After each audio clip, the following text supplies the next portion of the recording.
It's getting more and more expensive to buy a home in New York City and probably the country at this point. According to Property Shark, the average sale price in June was $785,000, a 4% increase from a year earlier. So that puts home ownership way out of reach for a lot of New Yorkers. But now a blast from the past is actually making a comeback with the promise to help families buy.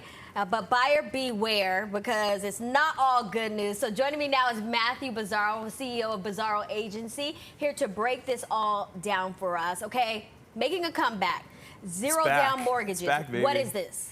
So it's essentially that. It's when a customer takes a loan out with 0% down, putting no money down.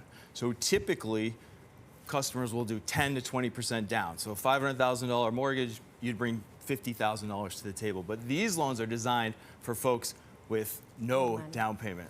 Okay, so if someone is unable to have that hefty down payment, why would something like this seem good and bad? It's the American dream, right? It's the attraction of home ownership, and everybody wants it. But the key is to make sure that you are getting it on the terms that work for you, right? So this is a different mortgage. So it's not one mortgage, but two mortgages, because you have to have the 0% down. So it's a 97% mortgage, and then it's a 3% down mortgage for the down payments.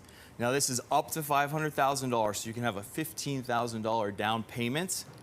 But again, it's two mortgages. The down payment part is interest-free, which is nice, but interest-free does not mean free money. And that's very important, because when you sell or refinance down the line, you still have to pay it back. So either way, the down payment is getting paid, maybe not out of your direct pocket. Correct. It's coming to you. So what are some of the risks, and could this lead to a crisis that we've seen in the past? Right. So the largest risk that everyone has to understand is when you do 0% down, you have no equity in your home at all.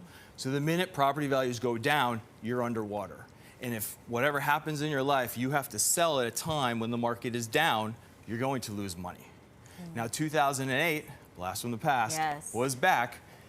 The banks at the time were pretty much lending to anybody that wanted a mortgage on the idea and the assumption the housing market would continue to go up. And then when it crashed, it put a lot of people in bad situations. It caused the banks to have to get bailed out. So it was a really tough time. Now, what's different now is the banks are hedging their bets by actually qualifying the consumer to make sure they can afford the loan. But just because you qualify, as you know, does not mean it is the right thing for you. And that's a good point to end on. Matthew Bizzarro, thank you for joining us here today. Always a pleasure. We'll have to have you back to discuss this even more, but to take a look at some of the listings from the Bizzarro Agency, you can check out their website. The information is right there on your screen.